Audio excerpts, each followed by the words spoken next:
You've accepted an offer, the finish line is in sight, you've even popped the champagne, and then bam, a closing delay happens. Ugh, talk about frustrating, I know. But don't worry, I've got you covered. In this video, I'm breaking down exactly why these delays happen and how you can navigate them like a pro. By the end of this video, you'll have the tools to keep your sale on track and even how to avoid unnecessary delays. So have you ever dealt with a closing delay? What happened and how did you handle it? Share your story in the comments below. I'd love to hear them. Some of the common reasons for delay. Reason number 1, buyer financing. Buyer loan approvals can take longer than expected, specifically if the buyers are not getting their documentation on time to the lender. Team Carver tip here. As a seller, make sure that your buyer has a full approval or at least a pre-approval letter, not just a pre-qual letter. There's a big difference. Pre-qual means they've had a phone call with the lender and the lender maybe didn't even pull their credit and issued a pre-qual letter just with basic information. Where pre-approval means the buyer's gotten in with the lender, provided the necessary documentation, the lender's pulled the credit, and even means the lender's verified income, credit, and the buyer financials. This step can really help avoid last-minute surprise. Reason number 2, appraisal problems. If the home doesn't appraise at your agreed-upon sales price, the lender won't loan on the amount of the sales price. Lenders will loan on a percentage of the appraised value, not the sales price. This can cause problems with the loan and your offer. Team Carver tip here. Listen to your realtor's advice when you're looking at list price. Take into consideration what's happening in the market. And if you do price higher than other recent sales, make sure you're negotiating with a buyer to pay over appraised value. I prepare a CMA, a comparable market analysis, for my clients when I'm meeting with them to list the home. We look at the previous sales and discuss what would be reasonable for an appraisal. We also take into consideration the current inventory and what's on the market. If there isn't a lot of homes on the market, then yeah, we might price much higher than the recent solds because there's no competition or inventory. In that case, that's where you find that problems with appraisals could arise. So be proactive. Make sure that when you're looking at offers, you negotiate for the buyer to either waive the appraisal condition or be willing to pay over appraised value or even have a cash offer so you don't have to worry about appraisal at all. Also, one of the things that we do here at Team Carver is I always meet the appraiser at the house. I bring my list of improvements for the home and also the comparable properties that I took into consideration when we chose a list price. Sometimes this can really help the appraiser to justify a little bit higher appraised value. Reason number 3, title issues. Unresolved liens, ownership disputes, or even typos can cause problems on title. Here's your Team Carver tip. Order a preliminary title report before you get into escrow so you know about concerns. When I meet with the sellers the first time at a listing, I come completely prepared. I bring all the listing paperwork. I even call the HOA and find out fees and information before I meet sellers at the initial listing. I also print out a report from the recorder's office. This will tell me if certain liens are recorded on title. For example, if the sellers have participated in the Southern Nevada Water Smart District program, there's an easement on title, and I'll see that. So a lot of times when I'm meeting with sellers, they don't even remember when or that they did so. So I'll have the date so we can disclose the easement. Also, if the sellers have solar panels with a power purchase agreement or a lease, there'll be a UCC recorded on title. Again, another disclosure we need to provide to the buyer. Then once I take the listing, I have my title company prepare and pull a full title report.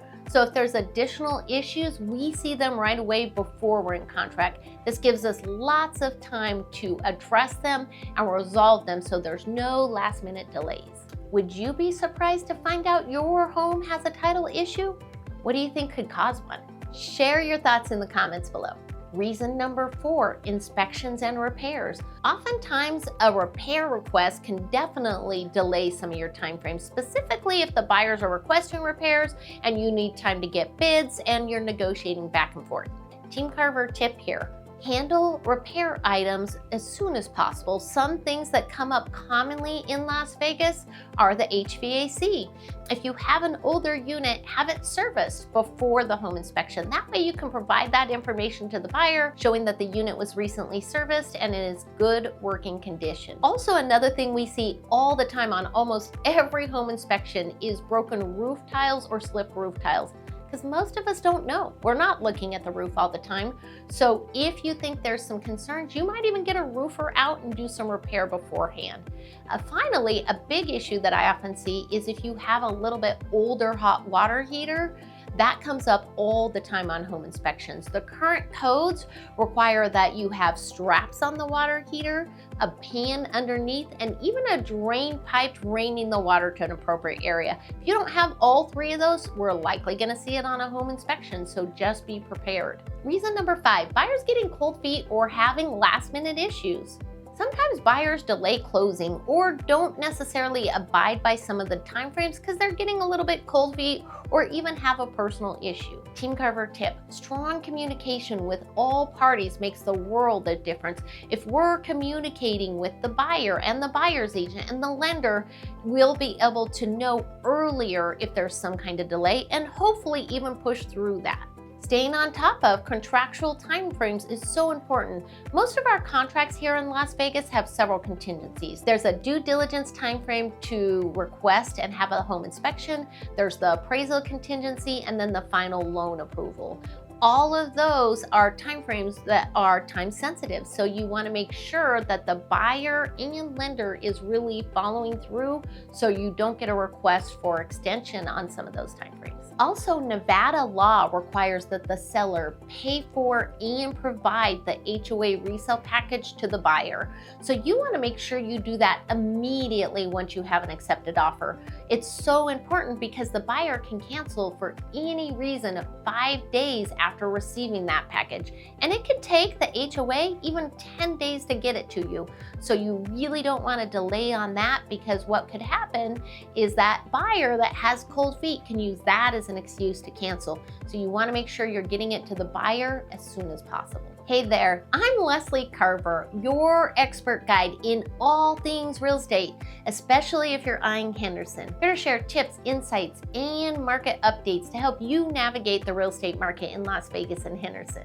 Don't forget to hit like, smash that subscribe button, and ring the bell so you don't miss any videos. Let's jump back into it. Selling a house is exciting, but let's be real, delays can be frustrating. The good news, many of them can easily be avoided with a little preparation. Let's talk about how you can get your closing back on track and avoid unnecessary delays. Step number 1, work with an experienced real estate agent. I can't say this enough. A strong real estate agent makes all the difference in a smooth transaction. We know common issues and we can help you avoid them. Or if, goodness forbid, something does happen, we're much more proactive on helping you move forward. As a real estate agent, I don't focus on the problem, we're moving forward into solution as quickly as possible. One of the biggest mistakes sellers make is really choosing the real estate agent based on price. The right real estate agent isn't just someone who lists the home. There's someone that helps you, communicates effectively with you, and has the experience to troubleshoot when problems do arise. Selling a home involves a lot of moving parts, and you need someone who can navigate with you through all of them. The right realtor can make all the difference. We'll help to keep everything and everyone moving forward. Step number 2, stay organized and have documents ready. One of the most common delays in an escrow is missing documents or last-minute items that are needed. And trust me, when a lender or a title company needs something, the last thing you want to do is be scrambling to find it. The more organized and prepared you are from the start, the smoother the transaction will be. Complete the seller's row property disclosure during the listing appointment. That way you've already prepared and have all that information. So once you get an accepted offer, your agent can easily provide that to the buyer's agent. That way you're ahead of the game and avoiding delays. If your home title is held in a trust or an LLC, the title company is going to need a copy of the certificate of your trust or the LLC agreement. So getting that information to your real estate agent as soon as possible will help make the transaction go smoother, because I'll have that already in my file and provide it to escrow as soon as we get an accepted offer. I'll give you the perfect example. I have a client in escrow right now, and I saw the home was held in a trust. I let him know we need a copy of the certificate of trust. We went through his whole trust documents, and I couldn't find the certificate. I took pictures of a couple things that looked like they might work, but I wasn't sure. So I emailed the title company before we even went on the market and said, here's the documents he has. Will this be sufficient for you once we get an accepted offer? And they said, no, it will not. We need the certificate. So we went through everything. He even took his full book into the title company, and the title company said he doesn't have a certificate of trust. What happened is when he did some amendments to his trust, the attorney revised it and didn't have one. So he was able to get in with his attorney, get that prepared, and have it ready before we even accepted an offer. That would have been such a headache to deal with the week before closing. Thank goodness we knew early. No one likes a mad dash at the last minute. Let's avoid stress by staying ahead of the game. Step number 3, be flexible and open to negotiations. Sometimes a small concession can make all the difference in keeping the deal moving together. For example, if the buyer asks for repairs, being willing to complete some repairs, or at the minimum maybe offering some kind of small concession, can really make all parties happy and keep the deal moving.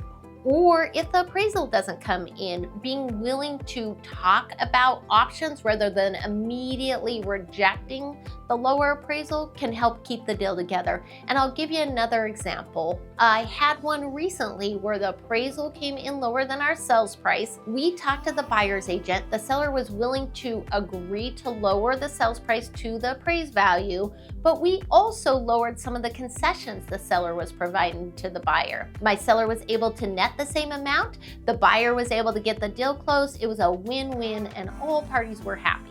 Let's take a quick poll. Would you rather hold firm and wait for a new buyer, or make small compromises and close sooner? Vote in the comments. This should be an interesting one. Step number 4, communication with all parties. Staying in touch with your agent, the title company, and the buyer's agent if they're requesting to see the home is so important. Regular check-ins can catch issues before they snowball. Team Carver tip: I always set up weekly updates for my clients, so we're communicating and staying in touch. And in fact, once my clients get into escrow, we have a portal that shows all the time frames on the contract, like the due diligence, loan contingency, and appraisal contingency, so my clients know exactly what's happening and what's coming up next. They absolutely love it. Step number 5, prepare for a backup plan. Delays can happen, so it's good to always have a plan A and a plan B. If you're buying right away, make sure that your offer is contingent upon your home closing escrow.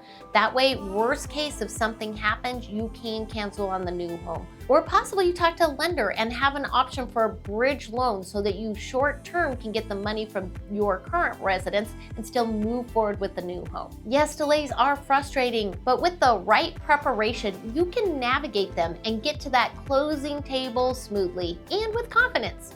Are you thinking of selling your home in Las Vegas? I'd love to help you make your real estate transaction as smooth and stress-free as possible. Reach out to me. Are you looking for more real estate insights about Las Vegas and Henderson? Please check out one of my other videos popping up on your screen. Thank you so much for hanging out with me, and I'll catch you on the next one.